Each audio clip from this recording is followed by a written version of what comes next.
Você está ouvindo o Gira Podcast, o podcast sobre as histórias de mulheres e homens negros e indígenas. Nessa temporada, contamos com o financiamento da Fundação de Amparo à Ciência e Tecnologia do Estado de Pernambuco, FACEP. Gira Podcast, onde o saber circula.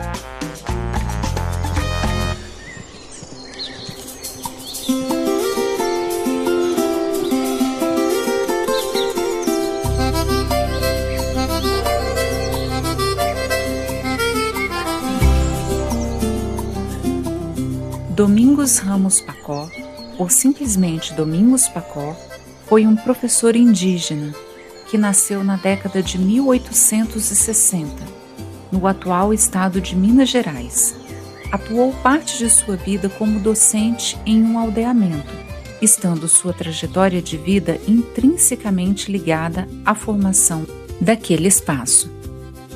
O aldeamento em questão é o de Nossa Senhora dos Anjos do Itambacuri, que teve sua formação oficializada em 25 de janeiro de 1872, por meio de uma portaria que estabelecia a criação de 5 grandes aldeias para abarcar a totalidade de indígenas que viviam no entorno dos vales do Rio Doce, Mucuri, Jequitinhonha, Rio Pardo e Rio Grande. O pai do Domingos Pacó, Félix Ramos da Cruz, foi uma figura importante na criação desse aldeamento. No entanto, de origem baiana, sua chegada à região da aldeia é um tanto curiosa. Tudo tem início durante a Guerra do Paraguai, quando Félix e seus 2 irmãos, Joaquim e Francisco, saem da Bahia para evitar o recrutamento forçado. Precisamos sair agora. Se ficarmos, vão nos levar. Fugindo da guerra, já longe de casa, os irmãos encontraram uma comunidade indígena, o povo Naknenuk, e por medo de serem roubados, esconderam suas roupas, armas e demais pertences. Escondam tudo, ninguém pode encontrar. Foram presos e aos poucos aprenderam, ainda no cárcere, a língua daquela comunidade. Podendo se expressar, mostraram onde esconderam os armamentos, ganhando assim a confiança dos indígenas, que usavam aquelas armas para caça e defesa. Nós não somos inimigos, podemos ajudar vocês.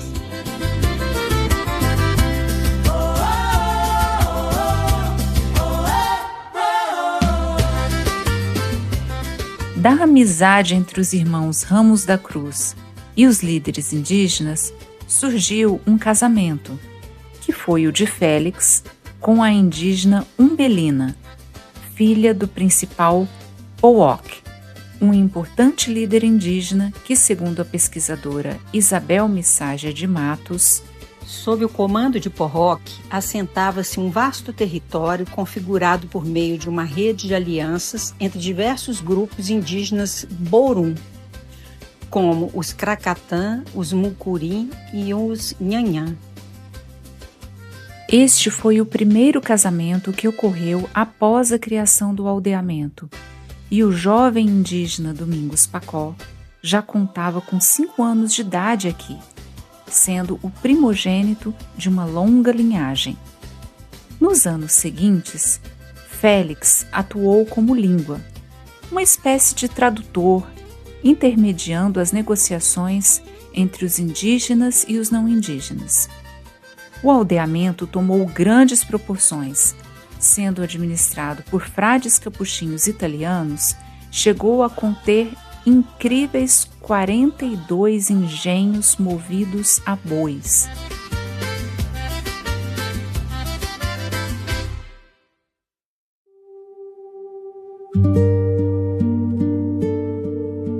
No aldeamento haviam 3 capelas, 2 escolas primárias, uma prisão correcional, uma casa de hospedagem, além de engenhos, alambiques, moinhos e monjolos.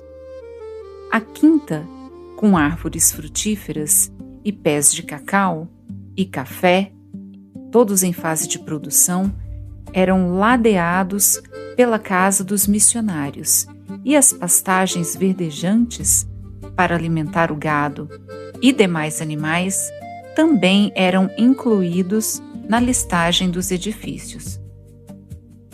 Foram nessas escolas que Domingos lecionou por longos anos. A vida docente de Domingos teve início logo cedo. Segundo o relato deixado pelo próprio indígena, destacou-se na adolescência pela inteligência, sendo escolhido para ocupar alguns cargos no aldeamento.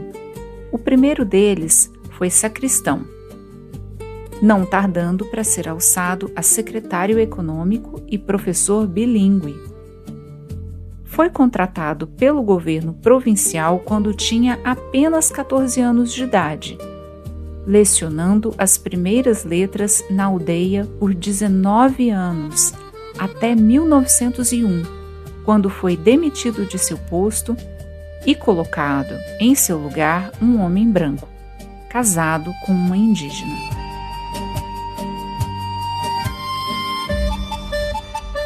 Esse fato, que mudou completamente os rumos da vida de Domingos Pacó, foi um reflexo de uma nova política indigenista do Estado.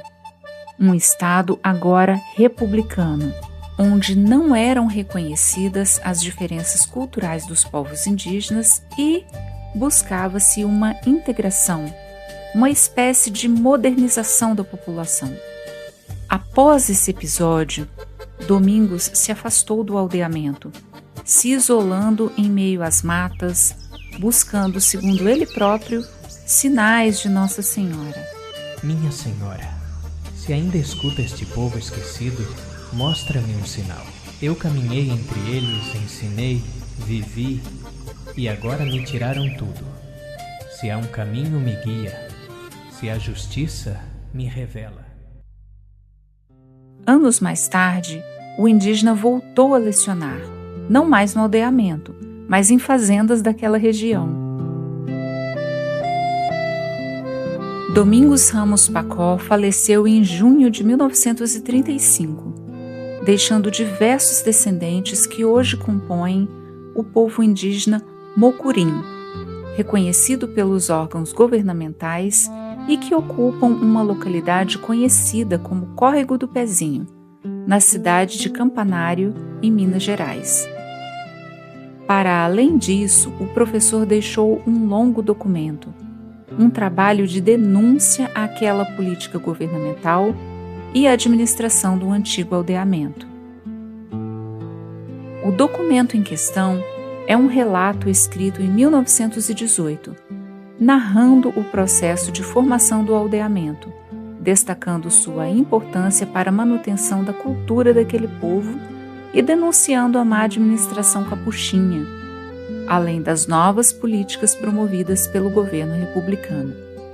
Precisam saber o que fizeram com o nosso povo. De início, a denúncia de Pacó foi direcionada aos missionários. Eles querem apagar nossa língua, nossa história. O professor afirmava que os frades italianos, através desse novo modelo de ensino, excluíam a importância dos línguas, como seu pai, na formação do aldeamento. Além dos frades, Domingos acusou os órgãos governamentais de impor uma política de apagamento. Primeiro, no âmbito educacional, onde houve uma desvalorização da cultura indígena em prol da construção de uma identidade nacional única. Segundo, no âmbito estrutural, transformando o aldeamento em uma colônia mista, até finalmente, em 1910, afirmarem não haver mais indígenas naquela região. Dizem que não existimos mais, mas estamos aqui. Esse relato do professor Domingos Pacó é fundamental para compreendermos a política daquele jovem Estado republicano. Este não foi um caso isolado, mas apenas um dos diversos exemplos de abusos sofridos por comunidades indígenas no início do século XX e que ressoam até hoje.